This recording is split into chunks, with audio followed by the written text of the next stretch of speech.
जो कमेरा वर्ग में आना चाहता है उनका एकदम स्वागत है। और कोई भी लेने के लिए आप सब जानते हैं कि कैसे वहाँ जो है उसके लिए टिकट लेने के लिए आपको लड़ाई लड़नी पड़ती है।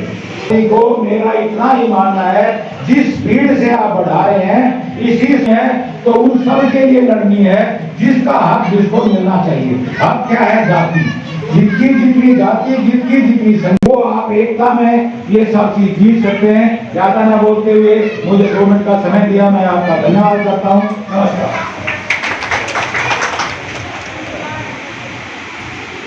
बहुत थोड़े शब्दों में एसपी साहब बहुत कुछ समझा गए,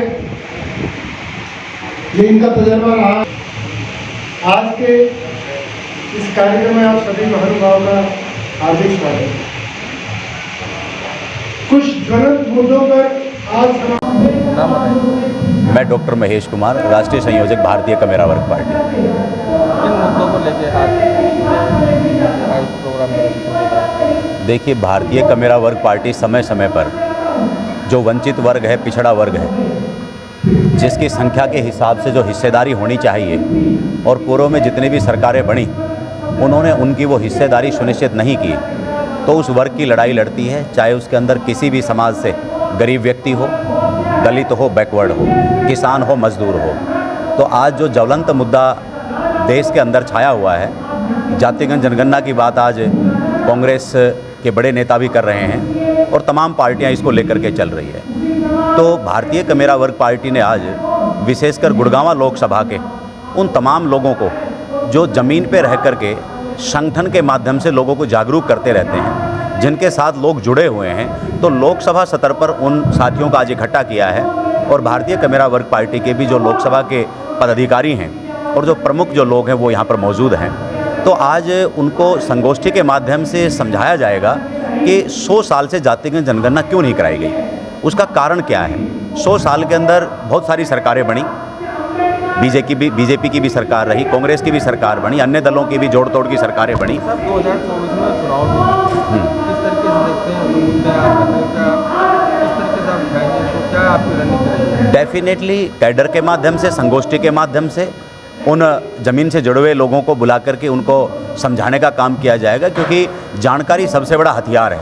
अगर किसी व्यक्ति को जानकारी हो जाए, अपने दुश्मन का पता लग जाए, तो फिर वो अपने आप वहाँ से मुंह मोड़ लेता है। तो संगोष्ठी और कैडर के माध्यम से लोगों को समझाया जाएगा, रोड के ऊपर आंदोलन करके, जैसे अभी भारतीय कमेरा वर्ग पार्टी ने लगभग 8 जिलों के अंदर नरेंद्र मोदी और मनोहर लाल खट्टर जी का पुतला दहन करने का, शव दहन करने का काम किया है, जिसके अंदर रोहतक जिला है, सोनीपत जिला है, कैथल है, जींद है। तो ऐसे ही 22 जिलों के अंदर ये शव यात्रा निकाली जाएगी, उनके पुतले दहन किए जाएंगे। मुद्दा विशेषकर उसमें जातिगत जनगणना का, और अभी लेटेस्ट के अंदर जो हरियाणा के अंदर जो 61 SCS की भर्तियां की है, तो उसके अंदर मात्र बैकवर्ड के 4 और शेड्यूल कास्ट के 6 लोगों को उन्होंने SCS के अंदर भर्ती किया है, जबकि दोनों का आरक्षण के माध्यम से जो 61 सीटों को आधार मान करके उनकी 30 सीटें बनती है। तो 30 में से सिर्फ 10 को उन्होंने सिलेक्शन किया है, तो 20 सीटों को नहीं भरा है। तो इस बात को लेकर के जो बैकलॉग शेड्यूल कास्ट का और बैकलॉग का, जो लाखों बैकवर्ड और शेड्यूल कास्ट का बैकलॉग पड़ा हुआ है, तो इन तमाम मुद्दों को लेकर के हम रोड पे भी जाएंगे,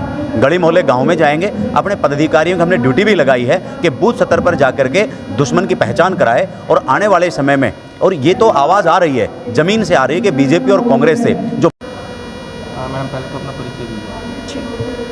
मैं पुष्पा शर्मा जांगड़, राष्ट्रीय प्रभारी हूँ भारतीय कमेरा वर्ग पार्टी की, और अखिल भारतीय श्री विश्वकर्मा महासंगठन की भी राजनीतिक प्रकोष्ठी राष्ट्रीय अध्यक्ष हूँ। आज सेक्टर 15 को मैं आपने प्रोग्राम आयोजित किया, देखिए, ये हमारे आज भारतीय कमेरा वर्ग पार्टी की एक संगोष्ठी है, सेमिनार भी आप इसको कह सकते हैं। और इसमें करीब 13-14 संगठन जो BCA से बिलोंग करते हैं वो भी पार्टिसिपेट कर रहे हैं। और हमारे 4 मुद्दे, हमने जो ज्वलंत मुद्दे आप जिनको बोलते हैं, करंट अफेयर्स कह सकते हैं, उनके ऊपर ये संगोष्ठी है। पहला है BCA का हितैषी कौन।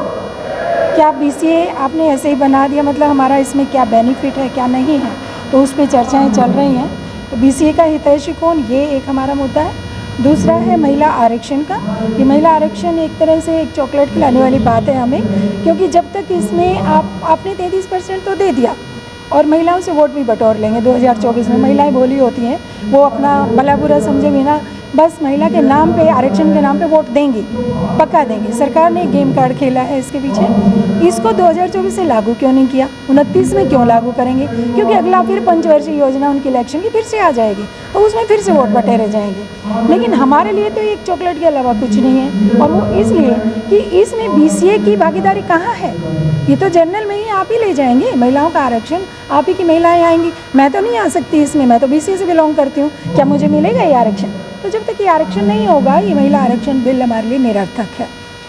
अगला पॉइंट हमारा जातिगत जनगणना का, कि जातिगत जनगणना कराने से सरकार क्यों डरती है? आपने देखा नीतीश जी ने कराई, 63% के करीब OBC का तबका निकल कर आया, और हरियाणा में अगर ये जातिगत जनगणना ईमानदारी से होती है तो ये 63 से 70% के बीच में जाएगी। ये मेरा भी दावा है इस चीज़ का। लेकिन कराए तो सही सरकार ना, क्योंकि इस जनगणना के आधार पर सारी योजनाएं हमारे लिए निर्धारित होती हैं, तो वो कराएंगे नहीं। तो है आपके पास, उसके लिए किस तरीके से आपने तैयारी करी है, कैसे आप लोगों से जुड़ाव करेंगे?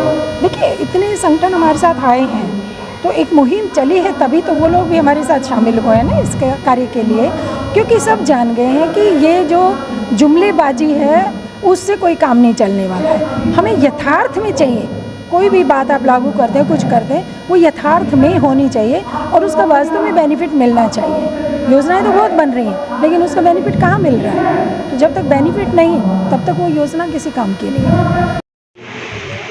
नमन करता हूँ। और उसके बाद आज की मीटिंग के चीफ गेस्ट आदरणीय रतन लाल जी, विश्वकर्मा जी, राष्ट्रीय अध्यक्ष आदि हमारी बहन है और नेत्री है हमारी भारतीय कम्युनिस्ट पार्टी की, और बहुत ही जुझारू और सभी सम्मानित मंच आदरणीय SP साहब, मैं सभी को नमन करता हूँ, जय भी बोलता हूँ। सफर बहुत लंबा था। हमारी पार्टी के महासचिव आदरणीय विजय जी वाल्मीकि को मैंने रात कहा कि गुड़गांव जाना है, भाई साहब ने फिर वहाँ से चले अपने 152D देखने की भाई कितना कैसे इसको जोड़ती है, वो एक्सपेरिमेंट करके यहाँ पहुँचे। समझौता किया तो देश के प्रधानमंत्री और चीफ मिनिस्टर के पेटें हो रही हैं, और उन्होंने आपने देखा